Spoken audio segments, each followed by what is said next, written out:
빛과 열이라는 제목으로 말씀 전하겠습니다.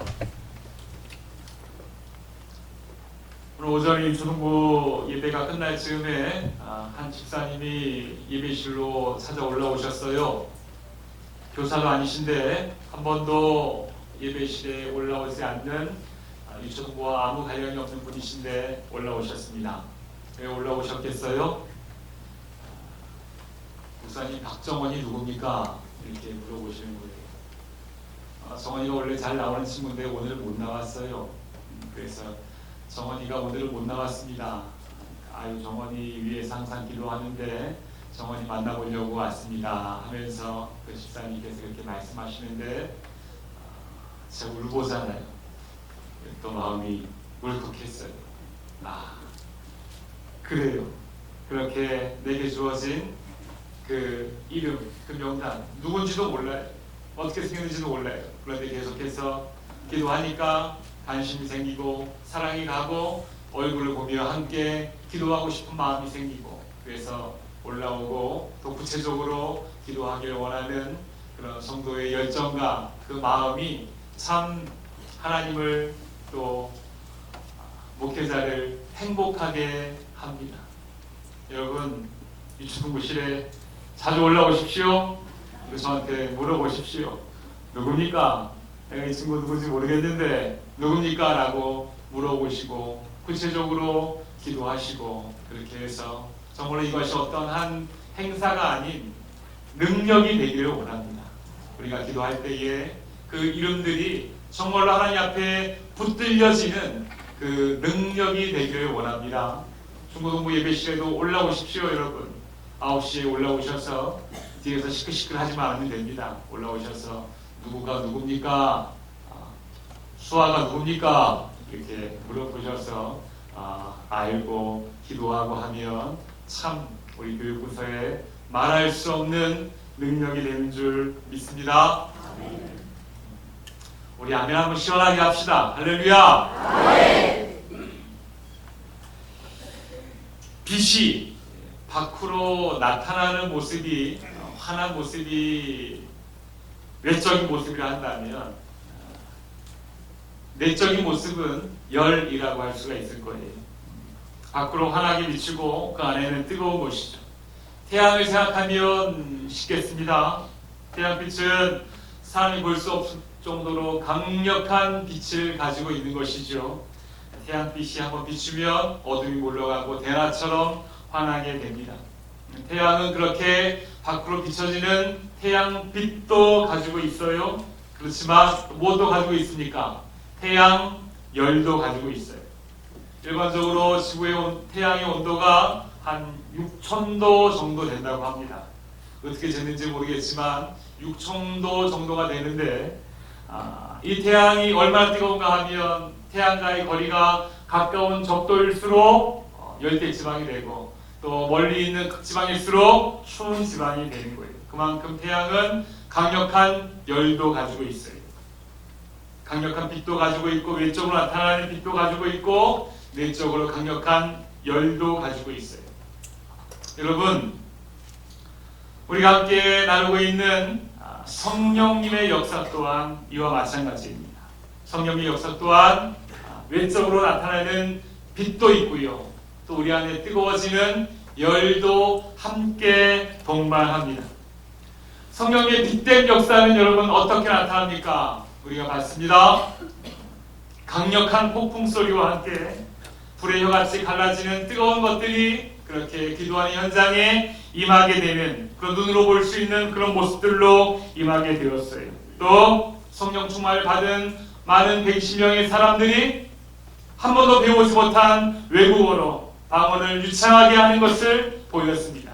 밖으로 보여지는 그런 모습이, 이런 역사는 눈에 보이는 빛과 같은 역사라 할 수 있을 것이, 이에 많은 사람들이 궁금해하며 그 성령이 임하신 그 기도의 자리로 몰려들었어요.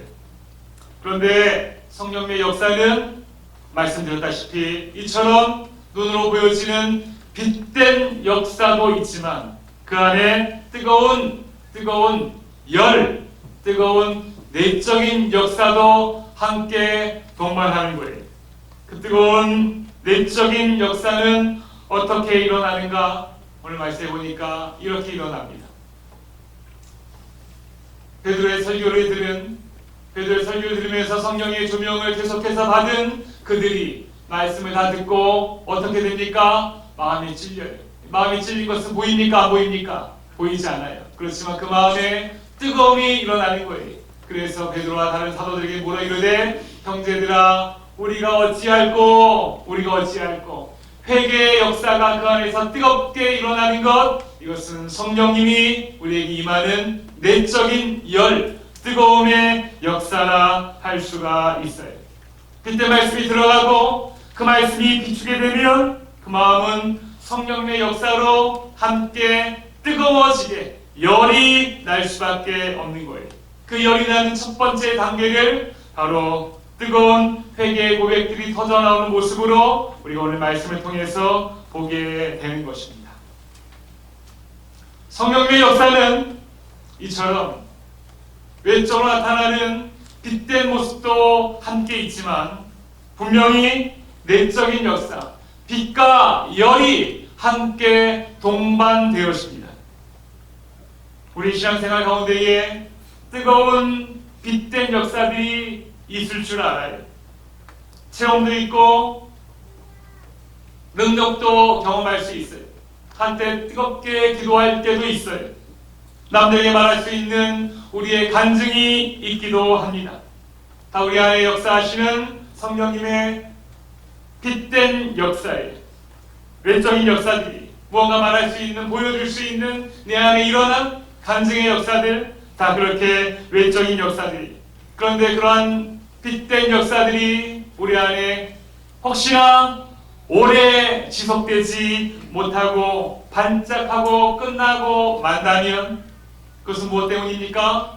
우리 안에 빛된 역사는 채워있지만 우리의 마음을 계속해서 뜨겁게 이끌어가는 이 뜨거운 내적인 역사, 뜨거움의 역사, 열과 같은 그 역사를 우리가 오래 지속하지 못해서 그것이 금방 식어버리기 때문에 외적으로 보여지는 모습도 식을 수밖에 없는 것입니다. 이 화로가 꺼져버리게 되면 불을 쬐 수가 없는 거예요. 우리 마음에 내적인 열이 꺼져버리게 되면 빛된 어떤 역사들을 우리가 밖으로 드러낼 수 없어요. 드러낼 수 없는 것입니다. 성령님이 어떻게 식기도 합니까? 양은 내비도 하는데 식기도 합니까? 라고 물을 수 있어요. 여러분, 성령님이 식기도 합니까? 식기도, 밥 먹을 때 하는 기도가 아니라 식어버리기도 합니까? 예, 맞습니다. 성령님이 식어버립니다. 성경은 이러한 경우를 성령이 소멸한다 이렇게 말씀하고 있어요. 성령이 소멸되는 거예요.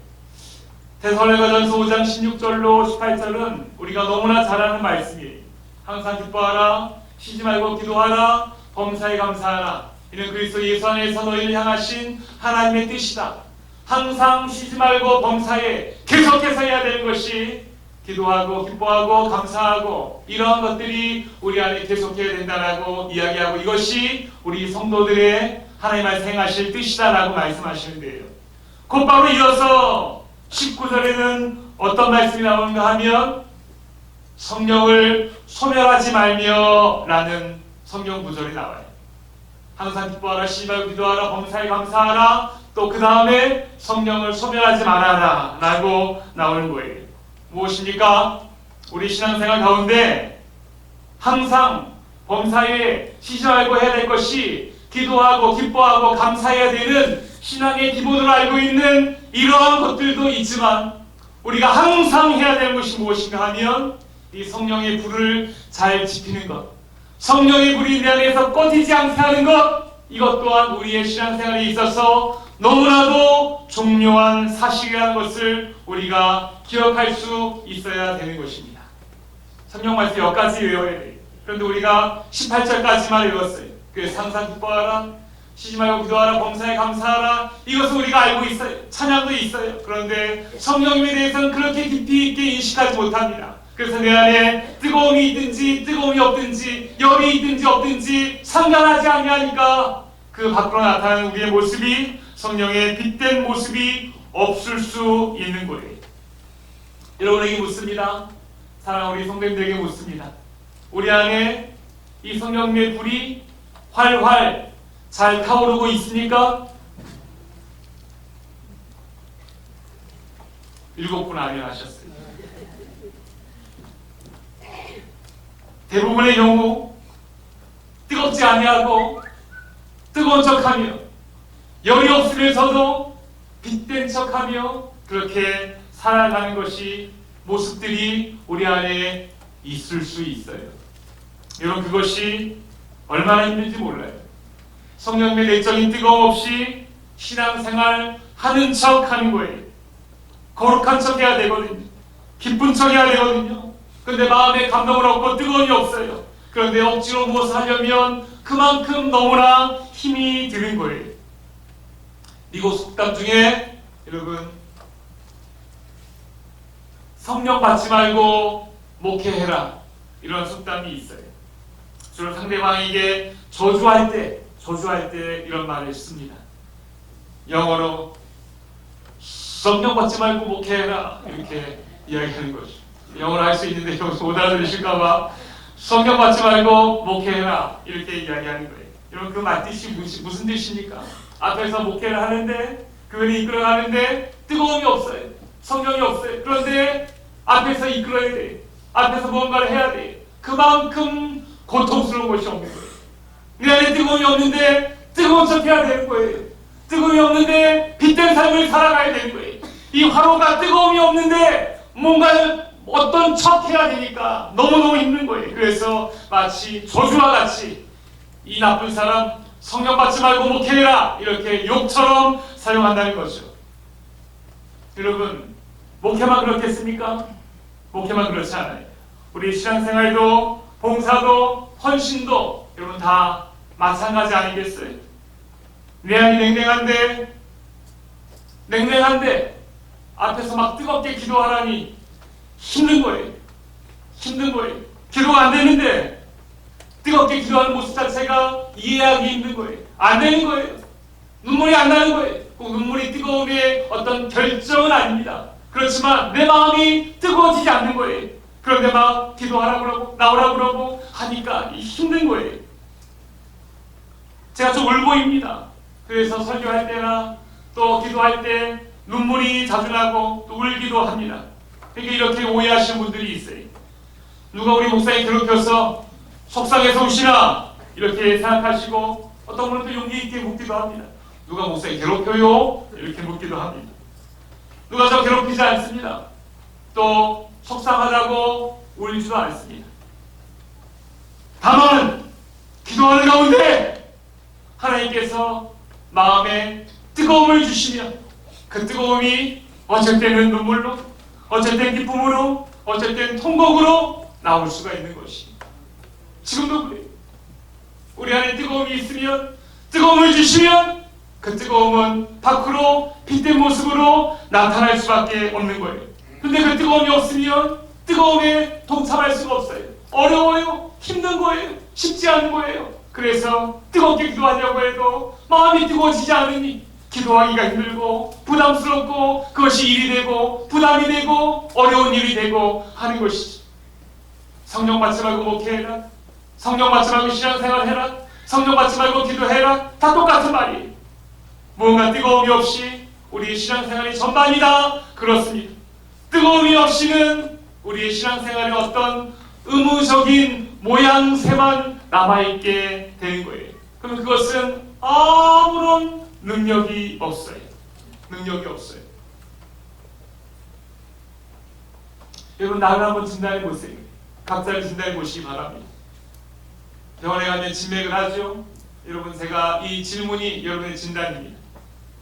신앙생활 하면서 여러분 어떤 예배에 감격과 기쁨이 없이 의무감으로만 예배하고 있는 모습이 있습니까?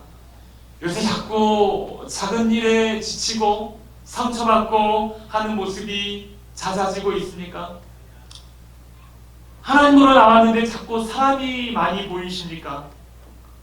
봉사와 헌신이 귀찮아지고 일이 되고 의무감이 되고 있습니까? 이러한 증세가 있습니까? 이런 증세가 있는 것은 여러분 진매 가는 거예요. 이런 증세가 있는 것은 무엇이에요?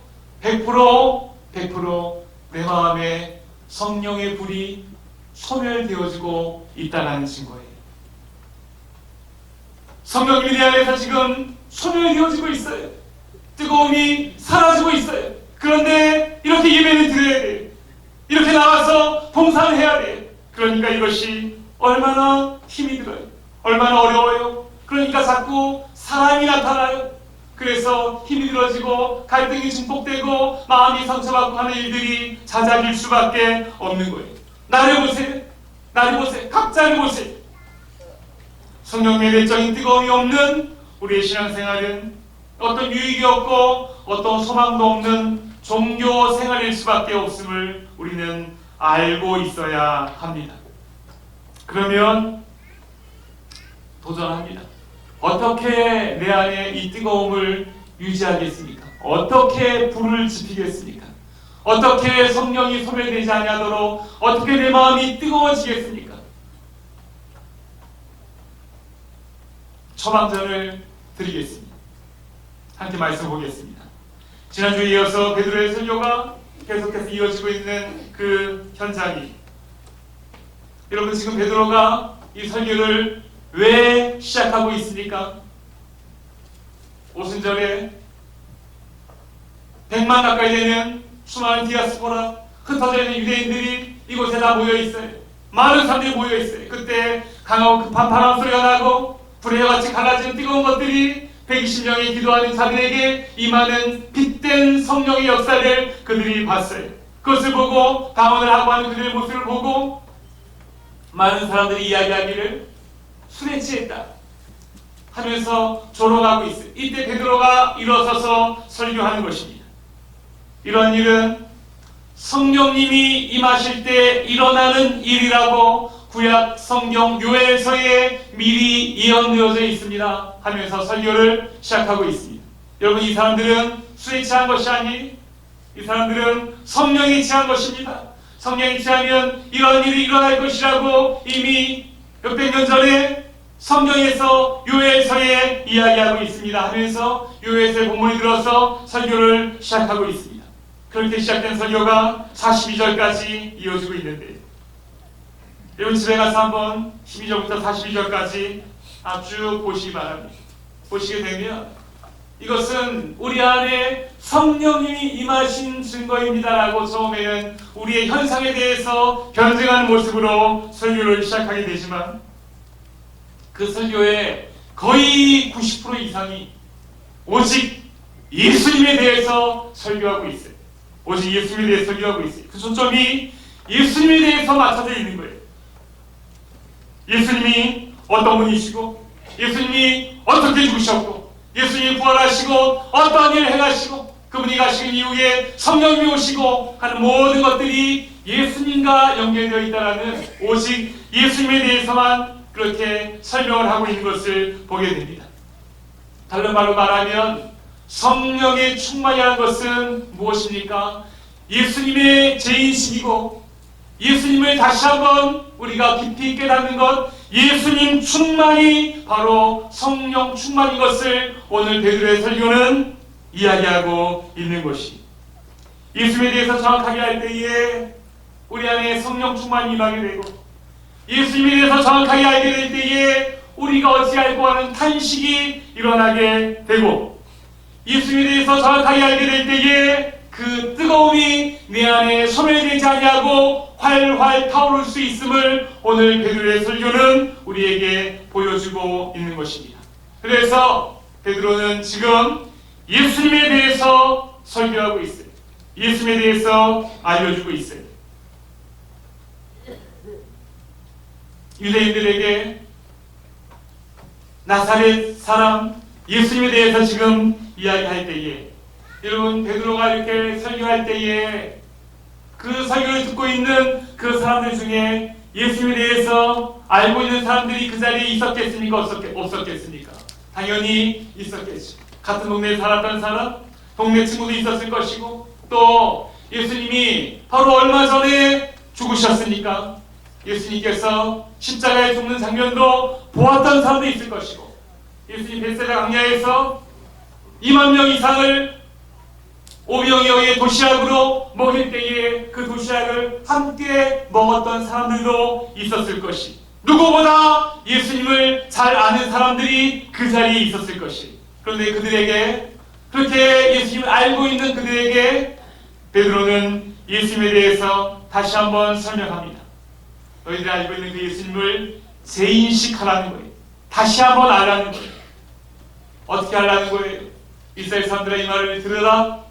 너희들 아는 바와 같이 하나님께서 나사렛 예수로 큰 권능과 기사와 표적을 너희 가운데서 베푸사 너희 앞에서 그를 증언하셨느니라. 이 하나님의 말씀이, 여러분 예수님에 대해서 잘 아실 겁니다. 베드로가 이렇게 설교하는 거예요. 예수님께서 여러분 앞에서 큰 권능과 기사와 표적으로 우리 안에 거하신 사실을 잘 아실 것입니다. 그런데 그 예수님이 바로 인간의 몸으로 오신 하나님이십니다. 그냥 나사렛 사람 예수라는 청년, 우리한테 무언가를 이적을 베풀었던 청년이 아닙니다. 바로 하나님이세요 라는 것을 지금 베드로가 알려주고 있는 것이, 예수님께 병고침을 받은 사람들은 우리 예수님 아주 고마운 의사 선생님, 이 정도로 알겠죠. 오병이어의 도시락 그 현장에 있었던 그 2만여 명의 사람들 가운데 속했던 사람들은 마법사 같은 선생님, 아주 대단했던 능력이 있는 선생님, 이 정도로 알겠죠. 또 말씀을 들었던 많은 사람들은 참 우리에게 착하게 살라고 성인 문제와 같은 좋은 말씀을 해준 랍비 정도로 그렇게 알고 있을 것이, 각각 그들이 접하고 또 만났던 예수님을 그들의 관점으로 알고 있는 거예요. 그런데 오늘 베드로는 너희들이 알고 있는 관점은 중요하지 않다. 예수님은 곧 하나님이시다. 너희 옆에 살던 그 육신의 몸을 가지고 있었던 그 33살 먹고 십자가에 죽었던 그 청년은 바로 나다. 그 청년이 바로 인간의 몸으로 이 땅에 오신 하나님이시다 라는 것을 분명히 지금 22절 말씀을 통해서 보여주고 있는 거예요. 너희 앞에서 그를 증언하셨느니라. 큰 권능과 기사와 표적을 나타나게 될 때에, 와 대단한데, 와우 마술사 같은데 어떻게 도시락을 맞추지도 않고 2만 명 이상을 먹이지? 너무너무 놀라운데 라고 와우 하고 있으면 그것으로 그냥 그 감동으로 끝나는 거예요. 예수님 잘 알지 못하는 거예요. 그런데 지금 말씀하신 거 보세요. 너희 앞에 나사렛 예수로 큰 권능과 기사와 표적을 너희 가운데서 베푸신 그분을 통해서 하나님이 지금 그를 증언하셨느니라. 구보자에서는 증거하셨느니라 라고 말씀하십니다. 이 하나님의 권능과 예수 그리스도의 권능과 기사와 표적을 보면서 저분이 정말로 하나님이시구나라는 사실을 똑바로 알아라 라고 지금 하나님께서 베드로의 설교를 통해서 말씀하고 있는 거예요. 어떤 대단한 능력을 베풀었던 어떤 예수라는 청년이 아니라 바로 그분이 대만하고 기다리던 하나님의 모습을, 하나님께서 인간의 모습으로 오신 예수 그리스도시구나 라는 것을 바로 알라는 거예요. 그렇게 예수님을 새롭게 인식하는 그 자리에서부터 성령의 내적인 뜨거움은 시작이 됨을 오늘 말씀은 이야기하고 있는 것입니다. 그래서 예수님을 똑바로 알아라 라고 말씀하고 있는 것이죠. 여러분, 우리는 어떻습니까? 나는 예수님을 어떻게 압니까? 내가 믿는 예수님은 누구십니까? 우리는 성경 말씀 통해서 알고 있어요. 같이 한번 읽어볼까요? 같이 한번 읽습니다. 시작!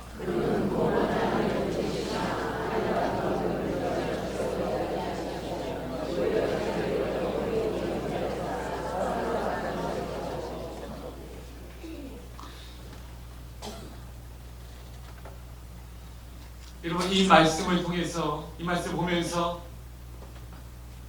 하나님의 마음이 보이십니까? 우리를 보시면서 저거 안 되겠는데, 저러다가 그냥 쟤 때문에 죽을 수밖에 없는데 라는 그 하나님의 마음이 보이셔야 됩니다. 그래서 그분이, 예수님이 하나님과 똑같은 본체세요. 그런데 하나님과 똑같은 동등됨을 취할 수 있는 자격이 있는 분이세요.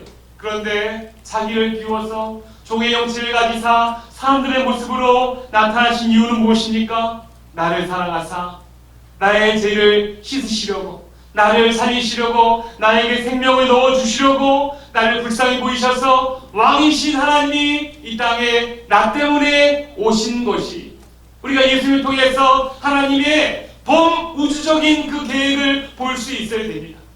그냥 아주 놀라우신 하나님, 예수님, 그분의 아들 예수님, 이렇게 그냥 저 멀리 우주 밖에 있는 그런 것으로 우리가 보게 되면 나와 아무런 연관이 없어요.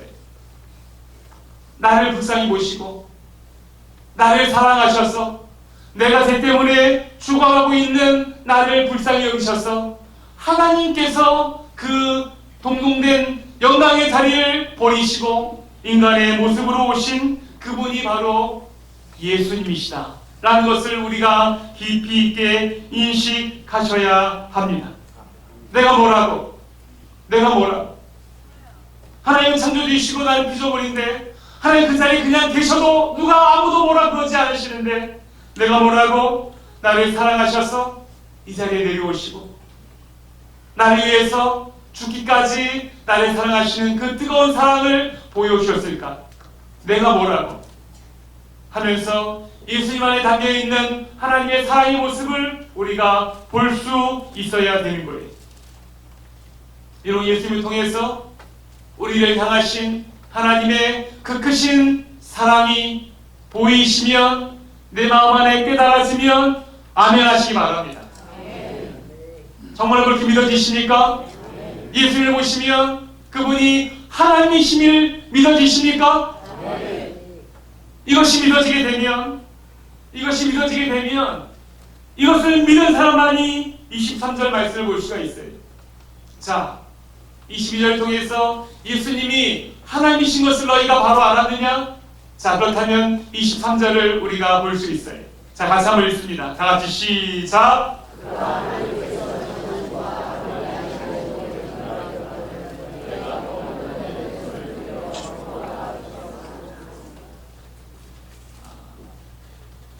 유대인들이요, 예수님이 하나님이신 것을 여러분 똑바로 알았습니까? 예수님은 하나님이십니다. 그런데 그 하나님을 누가 죽였어요? 누가 죽였습니까? 너희가 죽였다는 거예요. 너희가 죽였다는 거예요. 하나님이 이 땅에 오셨어요. 그리고 힘이 없어서 죽으신 것이 아니라, 우연히 죽은 것이 아니라, 하나님이 원래 자기의 몸을 그렇게 십자가에 못 박기 위해서 이 자리에 오신 것이 하나님의 정하신 뜻이었습니다. 그런데 그 하나님을 누가 죽인 거예요? 누가 죽였는가 하면 너희가 죽였다고 지금 베드로가 설교 중에 유대인들에게 이야기하고 있어요. 그 말씀을 지금 유대인들이 듣고 있는 거예요. 그들은 분명히 보았습니다. 예수님께서 골고다 언덕에 올라가시는 모습, 로마 병정들이 예수님을 고문하는 모습, 그리고 십자가에 못 박는 모습을 보았습니다. 그리고 대제사장과 종교 지도자들이 그렇게 작당하여서 예수님을 죽이는 것을 보았습니다. 유대인들과 함께 손을 들면서 동참하기로 했지만 소극적인 동참이었다고 생각을 하고, 예수님을 정말 죽인 사람들은 종교 지도자들, 로마 병정들이라고 생각할 수 있었을지 모르겠어요. 그런데 베드로가 지금 설교 가운데 이렇게 이야기하는 거예요. 예수님이 하나님이신 것을 바로 알지 않았습니까? 여러분 믿으십니까? 라고 이야기한 다음에, 그런데 그 하나님이신 예수님을 바로 여러분이 죽였습니다. 여러분이 죽인 주범입니다. 라고 그렇게 이야기하는 거예요. 그렇게 지적을 하는 거예요. 이 설교는 그들에게 대단히 충격적인 내용이었습니다. 나는 주범은 아니었고, 나는 옆에서 그냥 소극적인 동참자였을 뿐이었는데, 내가 죽였다니, 그 하나님을 내가 죽였다니, 그 하나님을 내가 죽였다니, 그러면은 하나님을 죽인 이 죄인, 그 하나님을 내 손으로 직접 죽였으니 나에게 이젠 죽을 일만 남았구나. 그러면 내가 어찌할꼬, 내가 어찌할꼬, 어찌하면 좋을까, 어찌하면 좋을까라는 그 마음이 일어나게 되는 거예요. 그 마음을 37절에 이렇게 표현하는 거예요. 그들이 이 말을 듣고, 너희가 죽였다는 이 말을 듣고 마음에 찔려서 다른 사도들에게 물어 이르되, 형제들아, 우리가 어찌할꼬, 우리가 어찌할꼬. 너희가 하나님을 죽였다는 그 설교에 그들이 이렇게 반응하는 것이, 성령이 조명하심을 비추게 되니까 그 마음에 이 뜨거운 마음이 일어나게 되는 거예요. 그래서 우리가 어찌할꼬, 우리가 어찌할꼬 하며 탄식하며 그렇게 주 앞에 나오게 되는 것이죠. 여러분, 이 베드로의 설교를 2000년의 시대를 뛰어넘어서 지금 이 자리에서 바로 여러분들에게 도전합니다.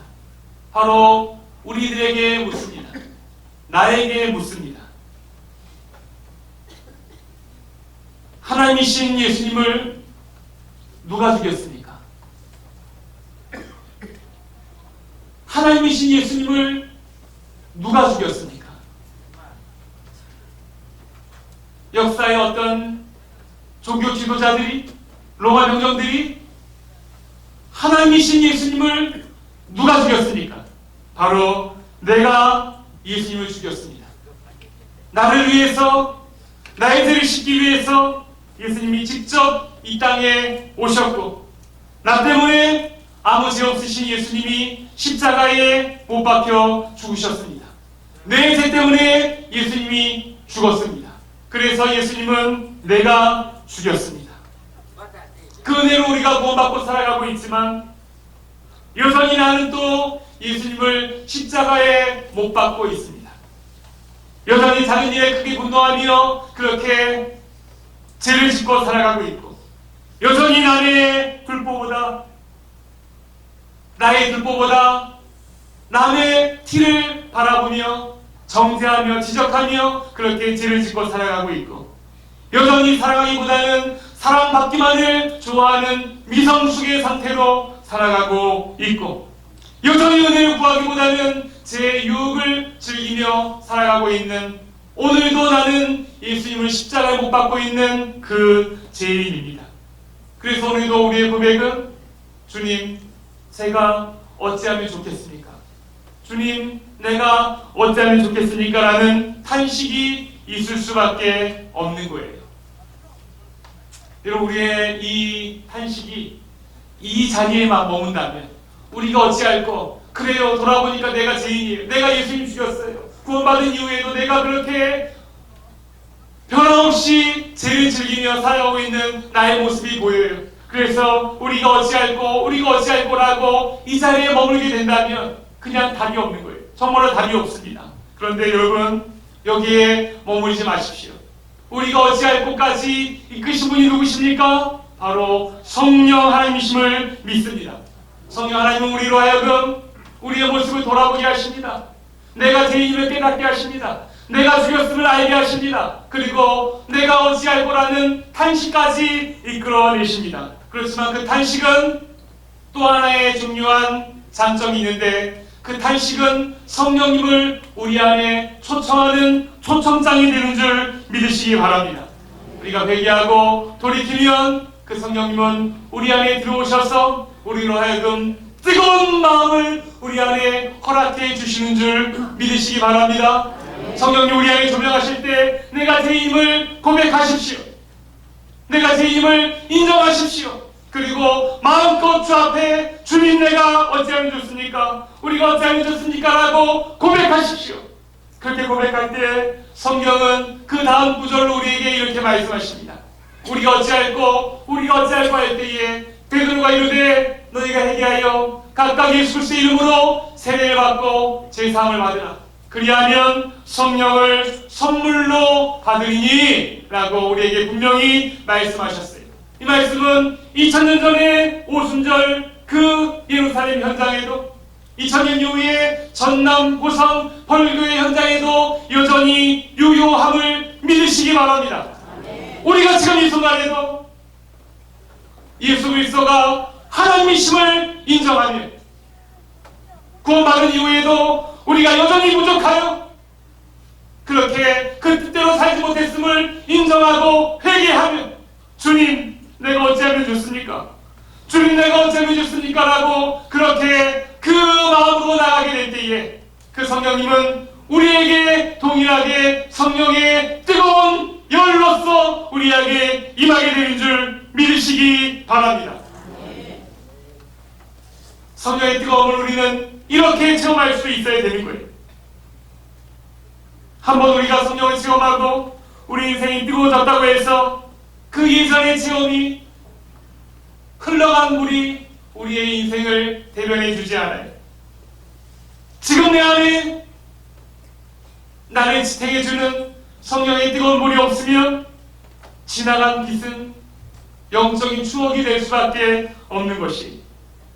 그래서 오늘도 우리는 똑바로 예수님을 인식하고 예수님이 하나님이심을 분명히 알고 그 십자가가 나를 위한 것임을 분명히 깨닫고 은혜 받은 나이지만 여전히 부족함을 그렇게 인지하며 주님 어찌하면 좋습니까?